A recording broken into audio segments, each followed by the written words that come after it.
no sentido de ser uma guilhotina, não é aquele que vai cortar, de certa forma, aquele que tem conhecimento e aquele que não tem conhecimento. A ideia da avaliação é que para a gente conseguir usá-la como um instrumento de poder melhorar o aprendizado. Tá? Então, é só para a gente pensar que o nosso objetivo não é fazer com que a avaliação seja simplesmente uma análise de se o aluno atendeu os nossos conteúdos. Mas, no fundo, é para que se chegue a essas informações que estão aqui colocadas, que são exatamente competências de aprendizagem. Né? E aí a gente tem que, obviamente, ter a clareza de que no online a gente vai ter uma dificuldade maior, porque nós não estamos vendo o nosso aluno, de certa forma, e a gente vai ter que confiar no resultado que ele nos entregar da informação. Acho que é um pouco essa lógica, né, que a gente tem. Né? Então, por exemplo, nós não teremos avaliação sem consulta no online. Né? Eu sei que a gente usa algum instrumento ou outro que tem como medir e tal, mas mesmo assim isso não garante. Então a gente tem que confiar um pouco mais que a avaliação não é só medição de conhecimento, mas é criação de competência. Tá? Então, a ideia é que a gente faça aqui até às 7 horas, tá? Então eu vou apresentar inicialmente alguns conceitos principais sobre avaliação, e depois, então, a gente coloca o debate. A Nureive também vai falar um pouquinho sobre alguns temas importantes, né? Para a gente começar, eu quero só apresentar para vocês essa questão da avaliação a partir de uma pequena charge, tá? Que é, deixa eu só ver se eu consigo aqui fazer a apresentação, só um minuto. Aqui. Então, essa charge vocês devem conhecer, né? A ideia de que a avaliação seja uma espécie de régua única de esclarecimento. Então, aqui tem a charge conhecida, de que o pessoal quer fazer uma avaliação justa, tendo como critério a ideia de escalar a árvore, só que aí tem o elefante, o pinguim, a foca e o cachorro e o peixe, que provavelmente não vão conseguir chegar à árvore porque não tem aquelas competências que a gente precisa. Então, a gente tem que, na verdade, criar diversas seleções para que, no fundo, se possa atingir resultados diferentes. E isso é difícil, porque a nossa lógica é a ideia de que a gente tem que parametrizar unicamente, né?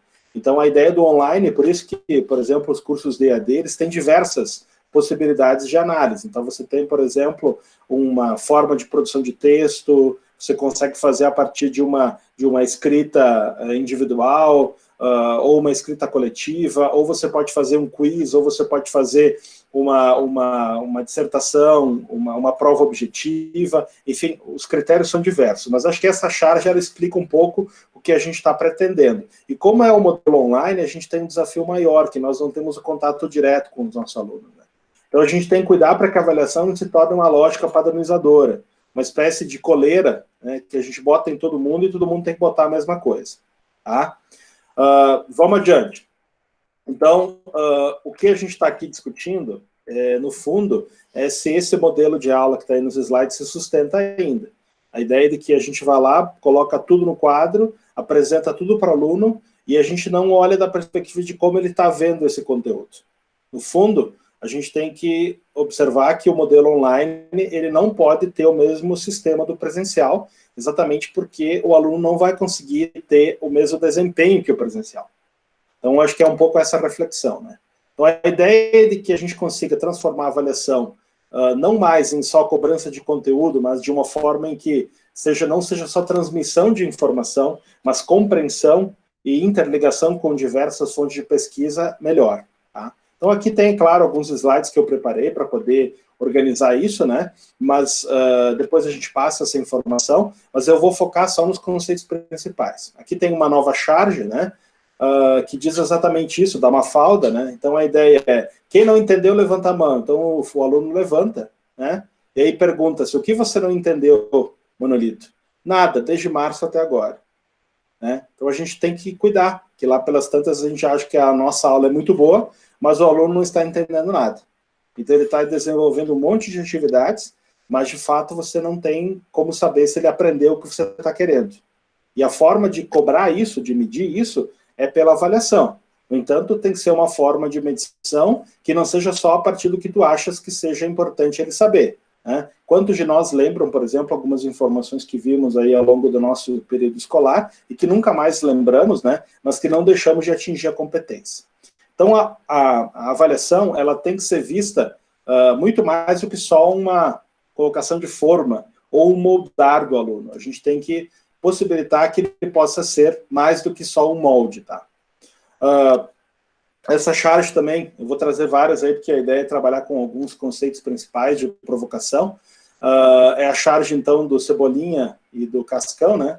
Então, há um questionamento se, de fato, quando ele ensinou, o sujeito que ouviu aprendeu. Então, a gente tem que ter essa pergunta, será que aquilo que eu estou ensinando, ele está aprendendo? Então, esta é a lógica que a gente procura informar. Não é porque você deu uma excelente aula que o teu aluno não aprendeu. Então, aqui é um ponto importante de poder ver a avaliação não só como uma guilhotina, em que você corta quem atingiu e você, de certa forma, retira aqueles que não atingiram, no caso, uma reprovação, mas que você possa ver a avaliação como uma espécie de alavanca, em que você consiga medir o que precisa ser feito para você mudar, inclusive, a tua forma de trabalhar em sala de aula. Essa seria a ideia, a perspectiva da avaliação, né? Então, só para a gente poder relembrar, alguns conceitos que já falamos sobre isso, né? Nós temos basicamente aqui 3 tipos de avaliação.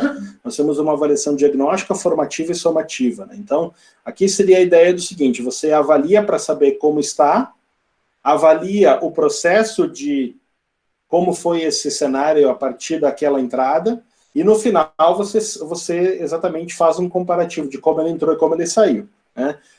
Vamos lembrar aqui, tem pessoas, obviamente, tem muito mais autoridade para falar sobre isso, mas o que o ENAD leva em conta, né? O ENAD leva em conta o quanto o sujeito aprendeu, ou sabia, de certa forma, quando ele entrou na faculdade. E quanto maior é a diferença daquilo que ele entrou com aquilo que ele saiu, maior é a nota da instituição. No sentido de que não é que todo mundo tem que entrar com o mesmo nível, mas a ideia é saber qual é o nível que ele entrou, e quando ele saiu, como é que ele atingiu. Então, veja, não é uma lógica de que todo mundo é igual, que todo mundo vai aprender do mesmo jeito, e que todo mundo tem que atingir a mesma informação. A lógica é que você tem que ter uma diferença entre aquilo que ele entra e a forma como ele sai. Por isso que você tem que avaliar muito mais o processo do que só simplesmente o resultado.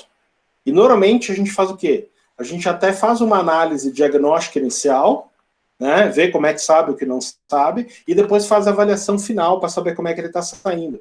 Mas veja, a ideia é que a avaliação ela deve avaliar o processo, ou seja, como ele aprendeu até chegar ao final, né? E não só uma avaliação de saída. E aí eu poder levar em conta, inclusive, o esforço que ele teve para chegar ao resultado. Aqui a Gladys ela pode me ajudar muito, porque a gente conversa bastante sobre isso, né?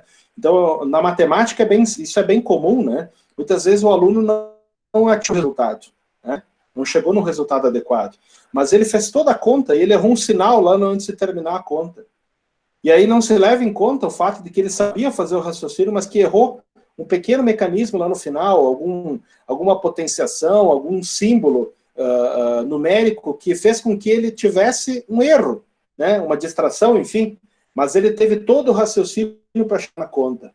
Então você vai levar em conta só o fato de que ele errou, só porque ele não atingiu o resultado final, mas você deve levar em conta também o fato de que se ele tivesse a oportunidade de fazer de novo, ele faria.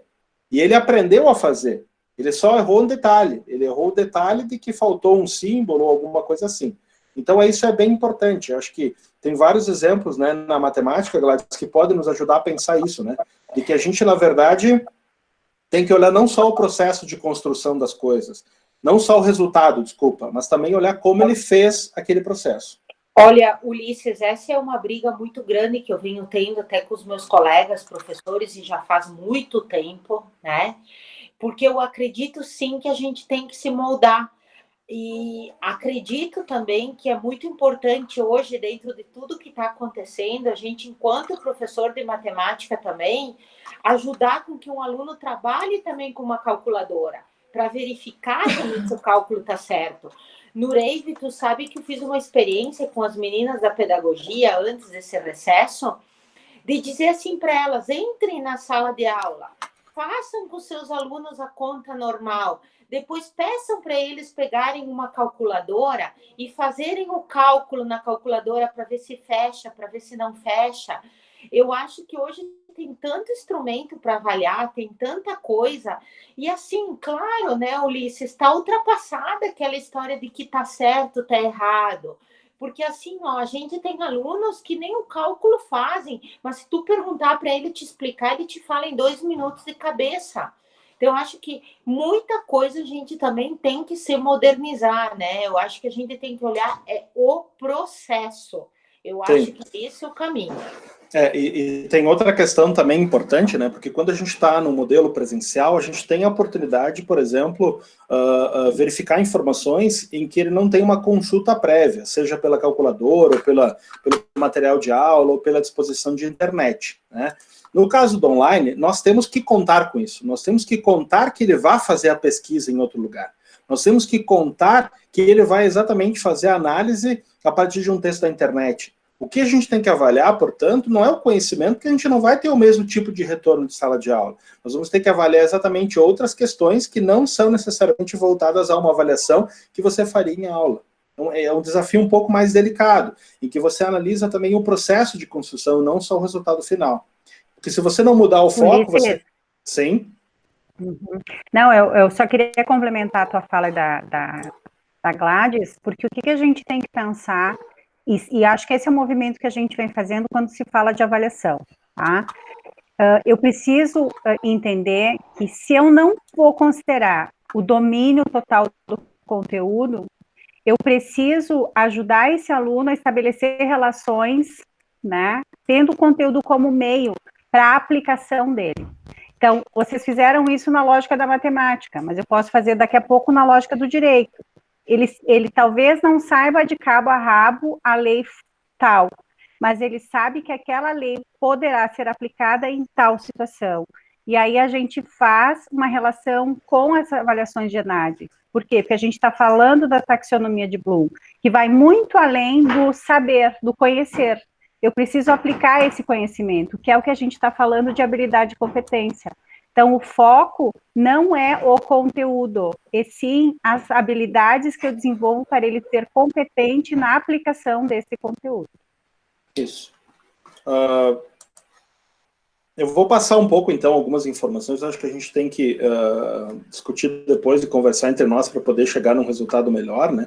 Mas aqui tem alguma explicitação, né? Normalmente, quando a gente observa a educação, de modo, parte dela, ela tem uma lógica de avaliação que é, de certa forma, algo que classifica, que cria uma hierarquia do que sabe e o que não sabe, a ideia de punição ou premiação, né? A ideia de controle, submissão e verificação. Né? É bem isso, é utilizar a avaliação como uma espécie, ó, se você não fizer, você vai tirar uma nota baixa, ou a ideia de que, ó, se você não fizer, você não vai ter o prêmio X. Então, a ideia de que esta é a lógica que a gente tem de forma hegemônica, né? O que a gente tem que evitar, na verdade, né, é que a avaliação não tem um papel puramente disciplinador.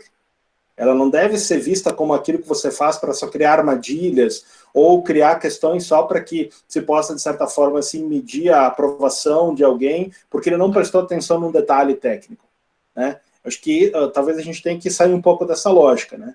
Mas a gente deve fugir da lógica de que eu tenho que classificar os alunos como superior, médios e inferiores.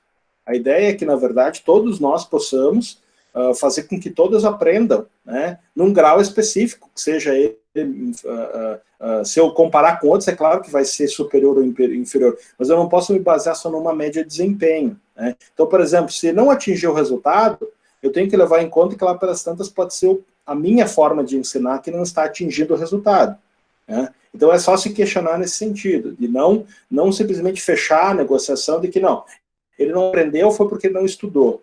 Não, lá pelas tantas, a forma como você explica, né, a forma como você tem de método, talvez não seja tão adequada. Acho que essa é uma função importante que nós temos que ter, né? E aqui eu coloquei, então, alguns exemplos em relação a instrumentos de avaliação que a gente observa muitos problemas, né? A Nureiva já falou, então, da questão da taxonomia de Bloom, né? Eu acho que é um assunto que é importante, porque a taxonomia de Bloom é uma forma de a gente poder analisar que existem graus de aprimoramento. A taxonomia de Bloom, inclusive, é a mesma lógica que se usa no ENAD, né? No sentido de que o ENAD ele vai medir determinados graus de competências que vão se elevando, né? Então, aqui é interessante. Isso, inclusive, vale uma discussão posterior, né? Porque se a gente observar pela taxonomia de Bloom e a gente avaliar algumas questões que a gente tem lá na taxonomia, nós vamos observar, por exemplo, o seguinte, o primeiro nível da taxonomia de Bloom é a memorização. É o primeiro nível.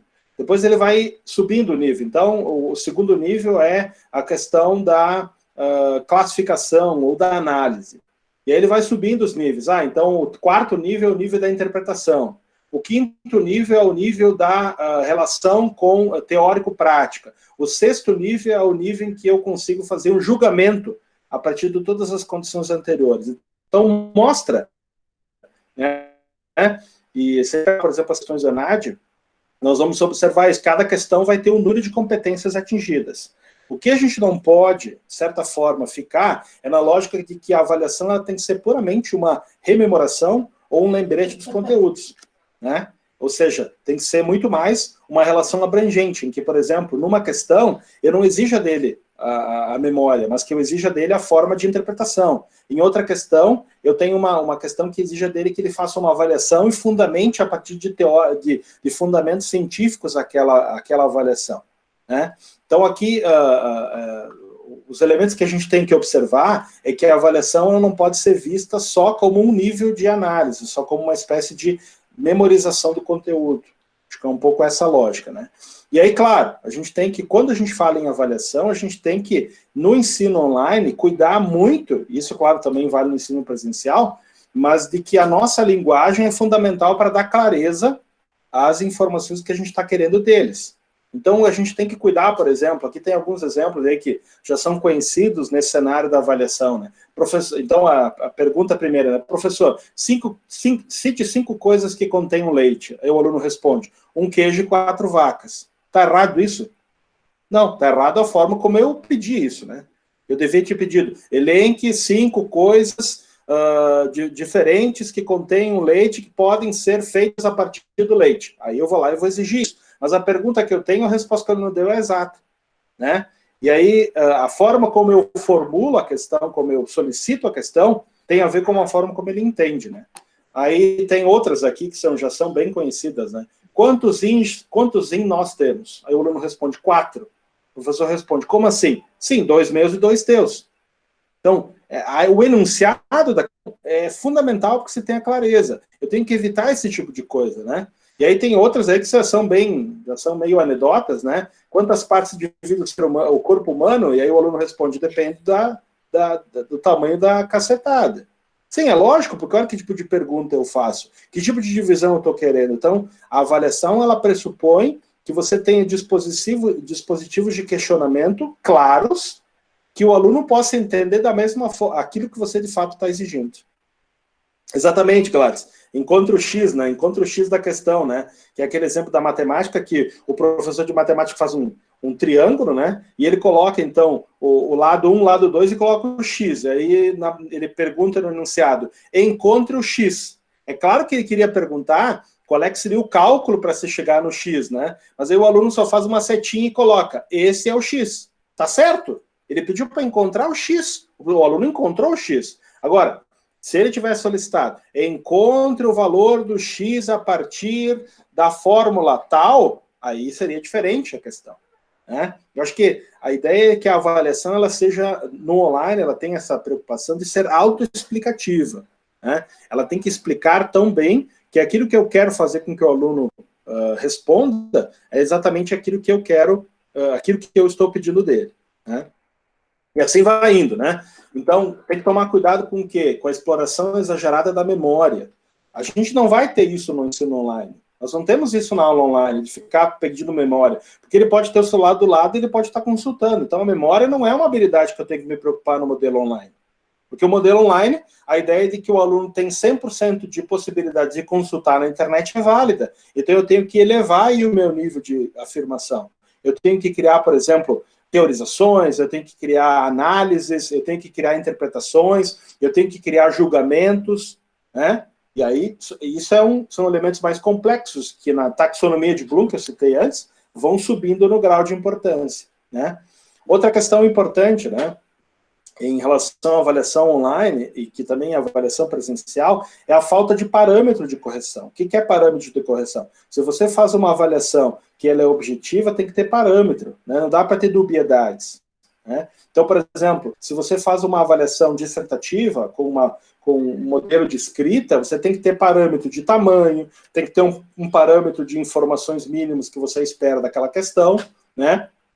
E outro cuidado importante nesse caso é a utilização de palavras de comando sem a precisão devida conforme o contexto. Então tem que ter clareza, não pode ter esse erro aqui, ó. Esse erro, por exemplo, eu já vi avaliações de vocês em algumas situações que eu analisei de colegas de outras instituições também, que tinham lá duplicidades na avaliação. Perguntou uma coisa que você não sabia como responder, porque aquilo que ele perguntou não era exatamente aquilo que ele tinha feito em forma de texto, né? Então isso a gente tem que cuidar, tem que tomar cuidado para não ter esse mesmo tipo de duplo sentido, né? Aqui tem alguns exemplos só para a gente refletir depois e a gente joga então a discussão, né? Como é a organização das abelhas numa colmeia? Essa é a pergunta, né? Aí o aluno responde, é joia, é maravilhoso, é muito boa, né? Então, qual é o comentário que se dá dessa questão? É que pelo comando da questão, né, como é a organização de abelhas, qualquer resposta que o aluno dá está correta. Você não deu critério para ele, você só pediu como é feita, né? Ou seja, você pediu uma informação que pode ser um adjetivo, né? Baseado na ideia de que você não tem critério de comparação. Então, qualquer pergunta que você fizer com a expressão como, né, sem esse critério, está correto. Os outros exemplos aqui, né? Onde se encontram as brânquias no camarão? A resposta do aluno, no corpo dele. Essa resposta está certa. O que é errado aqui é a forma como você pergunta, né? Então, a gente tem que tomar esses cuidados, porque o aluno no modelo online, ele não vai ter o mesmo olhar que a gente teria no modelo presencial. E assim vai indo, né? Outros comandos que são muito comuns, né? Por exemplo, dê a sua opinião. Se o professor pediu dê a sua opinião, não tem como dar errado essa questão. Que é a opinião dele, pode ser uma opinião errada no nosso ponto de vista. Mas você pede para ele dar a opinião, não tem como você considerar isso como uma resposta equivocada, né? Outro exemplo bem clássico, né? Comente a frase. Tá, mas e se comentar a frase? Qual é que é o critério que você quer que ele comente? Você quer que ele comente a partir do quê? A partir daquilo que você explicou em aula, da teoria X, do argumento tal, ou simplesmente para ele comentar? Porque qualquer coisa que ele comentar está correto. Então, veja, é importante que as avaliações tenham esse papel de poder serem evidentes no cenário, né? Para não ter duplicidade na comunicação. Certo, gente? E outra questão aqui, é claro que mais para o final, aqui depois a gente vai abrir para discussões, né? Primeira questão, né, que isso também é uma regra importante, né? É que a avaliação ela tem que ter um caráter de impessoalidade, né? Então eu não devo necessariamente só pessoalizar no critério a avaliação, mas eu devo criar uma avaliação que qualquer pessoa, naquele mesmo nível de conhecimento, possa entender, né? Evitar o uso de advérbios e adjetivos, né? Por exemplo, dizer se é bom ou ruim não adianta, porque são critérios de, muitas vezes, não é necessariamente um julgamento adequado para aquela questão. Então, por exemplo, se é bom ou ruim, isso pode ser uma questão de opinião, não necessariamente aquilo que é fato ou não é fato, ou que é verdadeiro ou falso naquilo, né? Enfim, vários desses pontos, não quero me estender muito, porque a gente tem que discutir, mas eu queria ouvir um pouco vocês, se vocês também têm essa impressão, essa percepção, enfim, acho que no Neiva é bom dar uma complementada nessas questões, né, se essas dificuldades que eu sinalizei aqui são compartilhadas por todos, né, porque, sem dúvida nenhuma, talvez tenha, para muitos, seja a primeira experiência de avaliação online, então é bom a gente saber os cuidados e os medos que cada um pode estar sentindo nesse momento. Eu só queria complementar, Ulisses, algo que a gente já tem feito nas assessorias, mas que eu acho que é extremamente importante, que a gente está falando de processo, a gente está falando de instrumentos, né? E mesmo no presencial, muitas vezes a gente, na nossa concepção docente, na nossa forma de organização mental, nós colocamos lá no nosso plano de ensino avaliação 1, avaliação 2, avaliação 3, avaliação 4. O que especificamente eu quero que este aluno registre nestas avaliações? E aí eu abro uma discussão para indicadores e critérios. Então, eu preciso efetivamente saber o que eu quero que ele aprenda.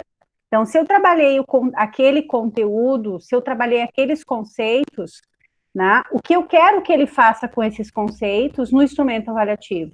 Porque senão, para o aluno, perde o sentido e o significado do que está aprendendo. Eu vou usar isso aqui para quê? Às vezes a gente se pergunta, né? Eu vou usar isso aqui para quê? Onde é que eu vou aplicar esse conhecimento? Então, essa é uma pergunta importante que a gente tem que fazer. Por isso que eu bato na tecla da questão da organização didática quando vocês organizam as postagens no Moodle. Qual é o meu objeto de conhecimento? Ah, é a concepção de desenvolvimento humano. Beleza. Qual é o meu objetivo daquela aula? Tá? Que eles entendam quais são os aspectos que influenciam o desenvolvimento humano com relação a questões cognitivas. Bom, para aquela aula eu vou falar sobre isso. Na aula seguinte vai ser relacionado com as questões emocionais, e assim sucessivamente. O aluno precisa ter a clareza do que ele está sendo avaliado. E acho que para complementar também a fala, né, principalmente agora, no online, eu não posso pegar os instrumentos que eu tinha registrado no meu plano de ensino no presencial e simplesmente aplicar no online. Não vai rolar, não vai funcionar. Se eu escolhi, né, 2, 3 instrumentos e eu não consigo atingir aquela escala daquela imagem que o Ulisses colocou lá no segundo momento, né? Então, eu tenho o peixe, eu tenho o papagaio, o periquito, o elefante, o macaco, que todos têm que subir na árvore. Mas o instrumento é o mesmo para todos? Então, quando eu penso que eu preciso reorganizar a minha estrutura, a minha intencionalidade pedagógica lá no plano, que não é mais presencial e que agora é online, eu não posso me deter a um único instrumento avaliativo. Um exemplo, eu propus um mapa mental, beleza, 50% da minha turma fez o mapa mental, mas os outros 50% não conseguiu construir o mapa mental. Qual é o outro instrumento que eu posso ofertar para que aquele também consiga me mostrar quais são os avanços da aprendizagem dele? Bom, eu simplesmente posso considerar que ele vai fazer um registro de quais foram as aprendizagens deles relacionadas com a unidade temática X. E que nesse relato das minhas aprendizagens, eu vou colocar quais são os conceitos que precisam aparecer ali. Esse é um outro instrumento, não é um mapa conceitual, mas é uma ressignificação de um outro instrumento que eu posso utilizar. E dessa forma eu trago a equidade. Então, eu acho que é um pouco desse exercício que daqui para frente a gente vai ter que fazer, né? Outra questão que eu acho importante é se vocês resolveram organizar instrumentos, pode até ser o formulário esse, e vocês quantificaram esse instrumento, é importante que no corpo do texto, lá no Moodle e na aula online, retomem quais são os critérios e os indicadores que vocês vão considerar na utilização daquele instrumento.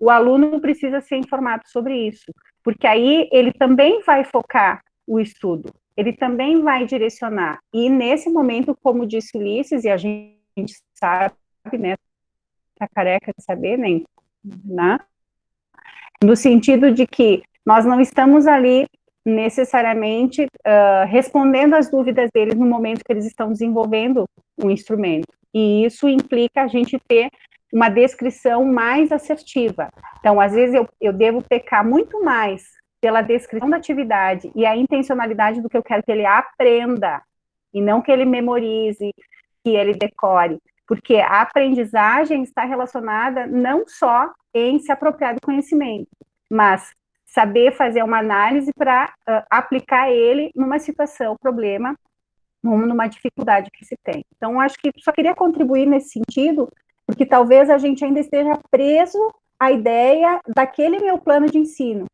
né, que eu tinha organizado no presencial. Não vai rolar, eu vou precisar reorganizar ele. E agora vocês estão entrando na primeira etapa dos processos avaliativos.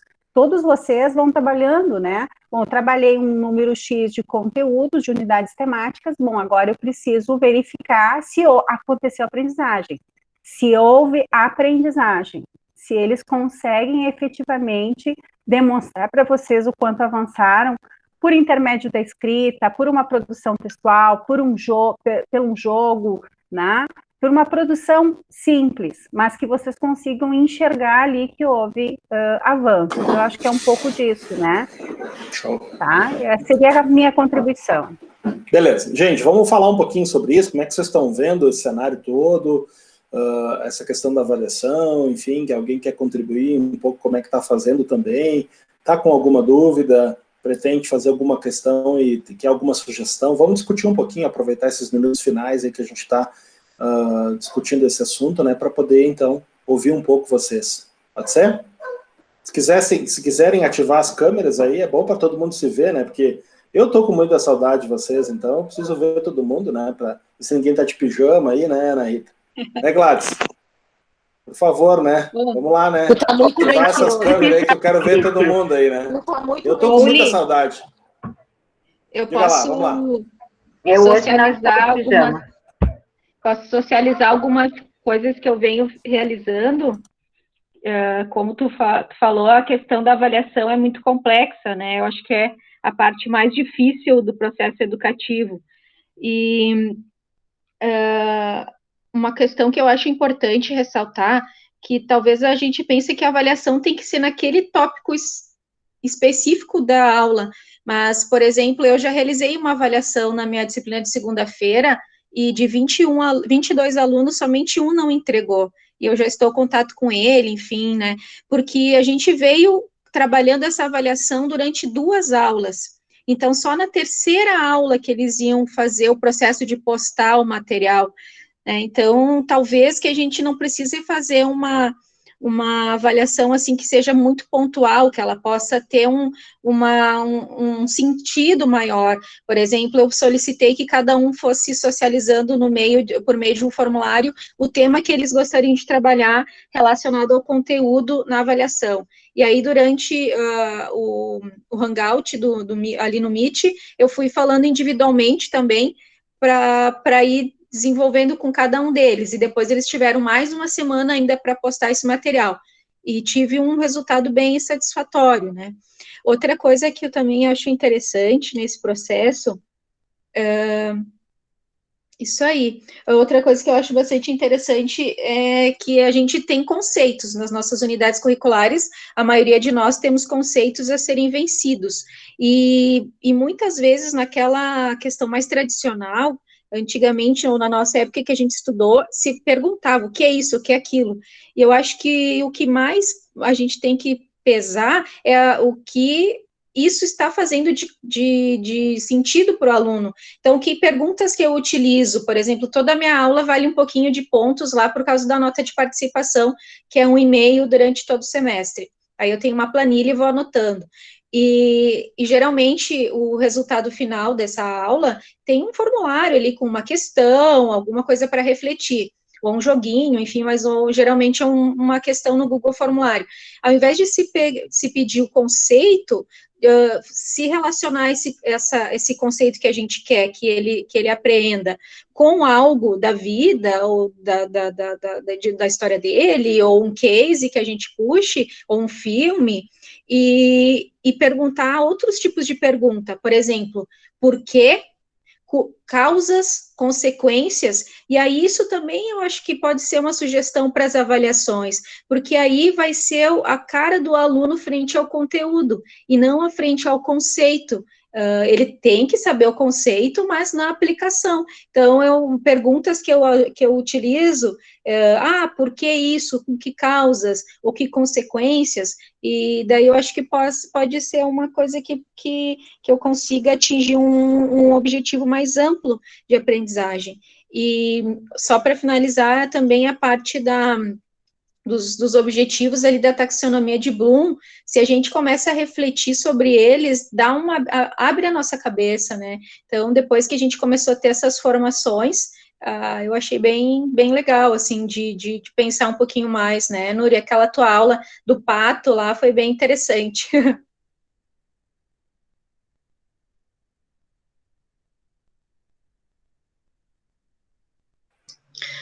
Seguindo com a mesma linha da Ju e das que me antecederam, eu acho que, retomando um pouquinho o que o Ulisses também estava falando, quando ele diz assim, que até me chocou, né? Será que o aluno não aprendeu nada, né? Eu acho que se o aluno não aprendeu nada, realmente é porque o professor não usou a avaliação contínua e cumulativa. Ele não usou a avaliação enquanto processo, né? Que foi um exemplo que foi dado, né? Então, eu acho que esse é uma primeira questão. Também de pensar que cada um é parâmetro de si mesmo, né? Eu tenho estudantes diferentes, né, de diferentes realidades, com diferentes caminhadas, então isso eu acho que também a gente tem que realmente perceber qual é a caminhada de cada um, para poder realmente fazer com que essa avaliação, ela seja formativa, somativa, e ao mesmo tempo diagnóstica, né? Porque eu vou estar sempre percebendo como é que ele chegou e como é que ele está se desenvolvendo, se ele é parâmetro de si mesmo. Eu tenho um ponto de chegada, sem dúvida nenhuma, e eu tenho que ver qual é a aproximação que ele fez. Acho que uma outra coisa que o Ulisses trouxe aí, que é a questão de como eu formulo as questões, né? E a gente sabe que desde o ensino fundamental, a neurociência explica isso, né? De como é que eu organizo essas minhas perguntas para que eu realmente tenha respostas válidas, né? E isso tem, quando eu formulo boas perguntas, isso tem uma consequência positiva no desenvolvimento do aluno, no desenvolvimento e aprendizagem dele, né? Então, eu acho que perguntas bem formuladas, questões bem referenciadas, elas são meio caminho andado para o estudante também formular e organizar o pensamento dele. E tem muitas pessoas que precisam disso, dessa contextualização para conseguir ir adiante. Uma coisa também que eu percebo é que a gente tem que levar em consideração qual é o semestre que o aluno está. Se eu tenho alunos de primeiro semestre, de segundo semestre, é um tipo de formulação que eu vou fazer, considerando a caminhada que ele tem, porque a minha avaliação, mesmo que seja da unidade curricular, ela tem que considerar aquele ideal de profissional que a gente tem lá no nosso curso, como que a gente deveria tá trabalhando na minha unidade curricular para construir ajudar a construir, a consolidar esse profissional daquela área que a gente está trabalhando, seja da veterinária, seja, né, da pedagogia, da psicologia. Então, eu tenho que pensar na minha unidade curricular, no semestre que eu estou. Então, na taxonomia de Bloom também, eu vou ter que verificar, aluno de primeiro semestre, qual é o nível de exigência que eu vou ter. Eu, por exemplo, que estou com estudantes de quarto a sexto semestre, eu já posso exigir um pouquinho mais delas com relação a esse grau de complexidade dentro da taxonomia de Bloom. E a Nuri traz a questão do objeto de conhecimento, eu acho bem importante, e eu tenho feito esta avaliação com as minhas estudantes depois de cada aula, é de perguntar assim, eu consegui me apropriar daquele objeto de conhecimento, nós, e aí não é ela, né, não é nenhuma das minhas alunas, mas nós conseguimos atingir aquele objetivo que estava proposto, sim ou não? Isso é avaliação de processo, né? Bom, a gente não conseguiu ou conseguiu em parte. Se a gente não conseguiu ou conseguiu em parte, o que a gente vai fazer para tentar consolidar aquele conhecimento que a gente não conseguiu consolidar até o momento? Eu tenho feito com as minhas estudantes instrumentos variados. Então, elas leem, fazem uma tabela, me mandam uma foto de dúvidas, de novidades, de coisas que elas contextualizaram ou que procuraram a mais, e eu tento socializar com todas. A gente fez agora um mapa conceitual, e aí a gente socializou com todas, a gente começou a outra aula, cada um fazendo análise dos diferentes mapas conceituais, e o que o seu mapa poderia complementar ou ser complementado a partir da construção do outro. Isso é uma avaliação também construtiva, eu parto do individual e do coletivo. Agora eu estou fazendo estudo de caso, né? Então, quer dizer, acho que são coisas que a gente também tem que pensar, dada a necessidade que a gente tem, o tipo de profissional que a gente quer trabalhar e os objetos de conhecimento que a gente já colocou à disposição, considerando o semestre ou os semestres que os estudantes já trilharam. Eu acho que a minha contribuição simples é essa que eu daria hoje. Obrigada. Show de bola. Quem mais, gente?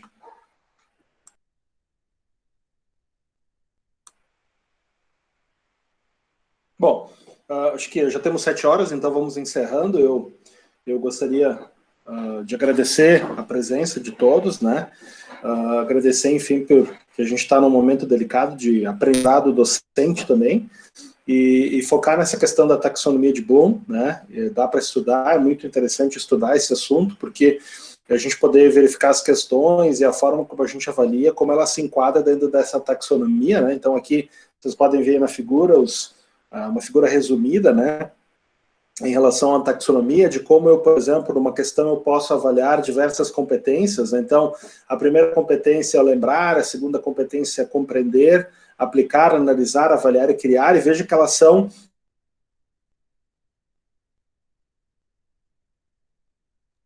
umas decisões, né? Então elas são gradativas, né? Então é muito interessante para quem quiser observar. Então, por exemplo, se a minha questão ela tem puramente a função de lembrar, ela está no mais básico de um aprendizado. Agora, se ela tem uma função de lembrar, depois ela tem uma função de compreender, e depois ela tenta aplicar algo, aí ela já cresce um pouco no cenário, né? E que, gente, no modelo online, eu te pedir para que eles lembrem, porque eles podem pegar na internet. A ideia é que se possa evoluir nessas competências, né? Que será um desafio se a gente não fizer desta forma. Então, a ideia de que as avaliações, elas não sejam sem consultas, não existem. A gente tem que, nesse sentido, poder observar outros critérios, né? E que a gente possa evoluir nesse cenário. Bom, nós fizemos uma conversa, é claro que teremos outra, né? Agradeço a presença de todos, né?